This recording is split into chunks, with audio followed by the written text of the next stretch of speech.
Ladies and gentlemen, welcome back to the channel. Today's video a little bit different. We're going to be talking about a situation at Celtic regarding players' contracts, whose might be getting extended, who might be left behind in the dust, but more in particular the story that broke last night about a particular extension for Greg Taylor. Should we be extending the contract of Greg Taylor? That's a little bit up for debate, but let's have a look at the whole scenario at Celtic Football Club.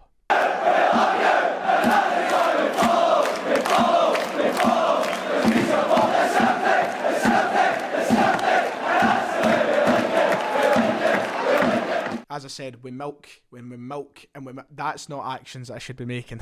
We scrape the bottom of the barrel for content during this period of time. We'll look for anything to talk about, and we're going to be talking about contracts at Celtic. And this is a story that actually does surround, have a little bit of a surrounding debate, a little bit of conversation to be had alongside it. So, you know what, it's not the worst video we're ever going to make, and we're going to have a look a bit further into the club and players' contracts who are going to be expiring over the next year or two and who is deserving of a new contract at Celtic. So don't worry, it's not the most pointless thing ever, and if you enjoy it, you know what to do. Please make sure to hit that big red subscribe button below the video. The button will keep you informed whenever there's a video live. The bell as well, remember that. Subscribe though, we're on the road to 40k.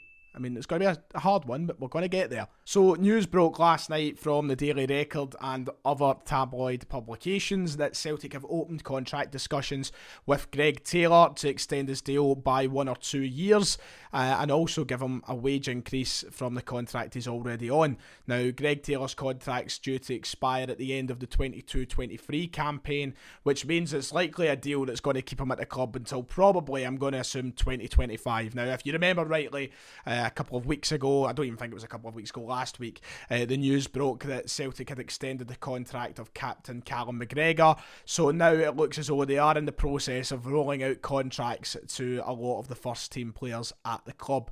Now, Greg Taylor probably wouldn't have been the follow-up I was expecting. There are other players that will come too soon that I thought would have been before him, but the news broke and that's it.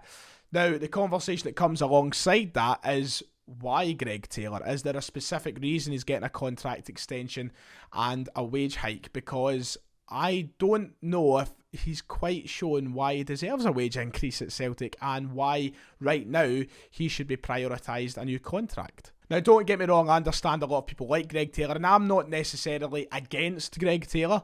I'm not in the situation where I'm like, no.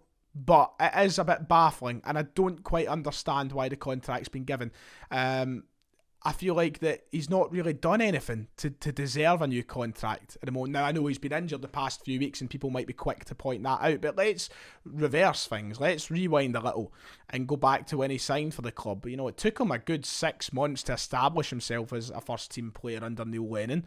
He finally broke into the team. He only played about 3 months of football before it was curtailed. Last season, he wasn't exactly great, and this season he's been nothing special. So I don't really understand at the moment why we are throwing a new contract to Greg Taylor and a wage increase as well, because there's so many players that are deserving ahead of him. And also it raises the question of, where does Celtic look at Greg Taylor in the team? Are they settled? Are they happy with him being this first team left back? I sincerely hope not, because when Greg Taylor is back, yeah, it's good to have our probably strongest left back available and fit, but at the end of the day, we can do so much better than Greg Taylor. He hasn't been great since signing, and that is an area of priority. I don't feel like we should be throwing the money towards him. We should be throwing the money towards signing a new left back altogether. It's the one area of the park I feel we've completely neglected. Yes, we've got a little bit of depth there in Bolingoli. Don't know where his career at Celtic's at. We've got Montgomery who's coming through the ranks. We've also signed Liam Scales, but we're really missing someone of significant quality, and Greg Taylor is not the answer to that. A lot of people will be quick to jump to defence, I think, of Greg Taylor. He's a young international, Scottish international, who has a potential future at Celtic, and people will say we shouldn't disregard that, but he's been here quite a while now, and I don't think any of us have really consistently praised the guy. If anything, we've consistently gave a critique in a sort of negative manner. We've not really had a consistently good outing week after week after week from Greg Taylor. So I really don't really understand it all. He's been here since the 1920 season. In that time, he's now made 60 appearances for the club, scoring twice, 14 assists. 14 assists for a left-back in 60 games isn't the worst return I've ever heard, but I feel like it's a stat that might flatter him a little bit, but I just don't know. He's reportedly on nearly £8,500 a week at the moment. Reportedly, I'm not saying that is it. I'm not sure. I don't have the bank books. I don't have their checks. I don't know what's gone into the players' bank accounts. Don't jump at me. Reportedly on £8,500 a week. If that's going up, if that's getting in the next, you're talking probably 5 figures, I would imagine. I think you'd maybe see him go up to maybe £10,000 a week. £10,000 a week on Greg Taylor. I don't know if that's the figure they'll dish out. I'm not sure. I'm not working for the club. I don't work for Peter Law or for Dermot Desmond or whoever's involved. I don't know, but I'm assuming that's what it'd be. £10,000 a week for Greg Taylor. Doesn't sit right. As I brought up the earlier point about how it makes the club look at Taylor, how it shows that he might be looked at as the main option and the main guy for left back for maybe the next year or so. It makes me wonder what's going to happen with the likes of Bolingoli. He's had one appearance under Ange so far. He's not been involved since. I don't imagine he'll be involved anytime soon. It looks as though he's on the way out, perhaps. I think that he probably doesn't fit into Ange's style or whatnot. Ange doesn't really fancy him, and maybe he will be gone. But I don't think there has been a clear distinction of talent between him and Taylor. I don't think there's any reason to suggest that Taylor is far better than him. There's nothing. I think both of them have been, sort of average players in that position. So I think that could spell the end of Bolingoli's time as a Celtic player if this contract's given out. Now, don't get me wrong as well. I know I'm sounding fairly negative. I don't mind the thought of Greg Taylor being a Celtic player, and I don't mind the thought of him maybe getting a contract extension, but not at this moment in time. We've still got a year and a half left on his deal. He's got to come back from injury. I think we should be taking more time to evaluate whether or not Greg Taylor is good for Celtic. That's my main issue. The fact that we've not seen anything to suggest we should be keeping him at the club beyond that point right now.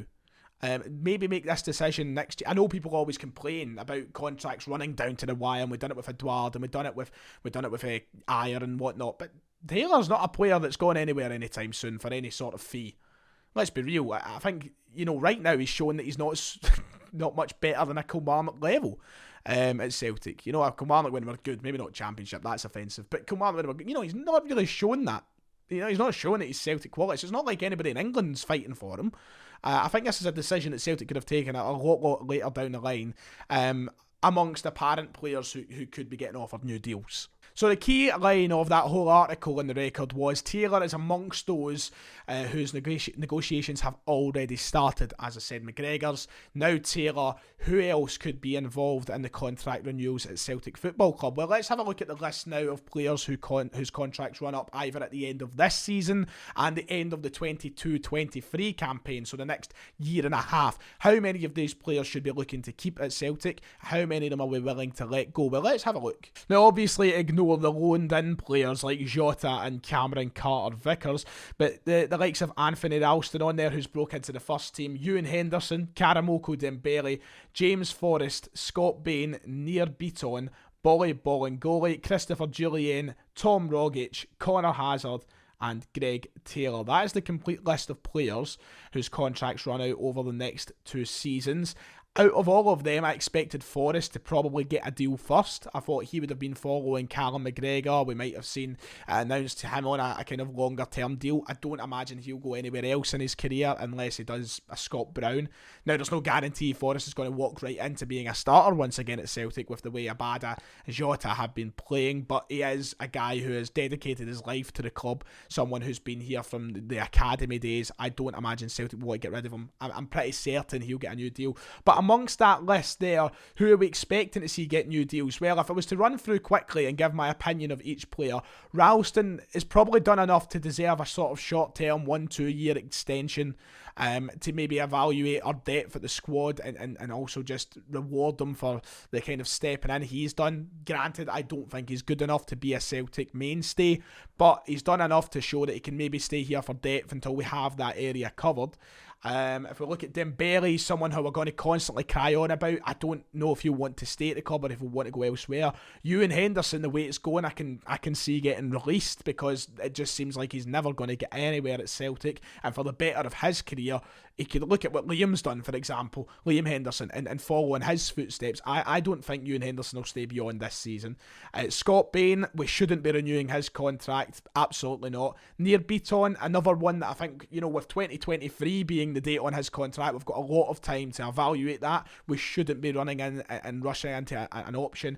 Ball and Golly, I think they'll try and ship off at the earliest possible opportunity, as previously mentioned. They should be throwing money at Julian, I think, to try and keep him, but not right away. Let's see what he's like when he returns from injury. We have got a bit of time on top of his contract.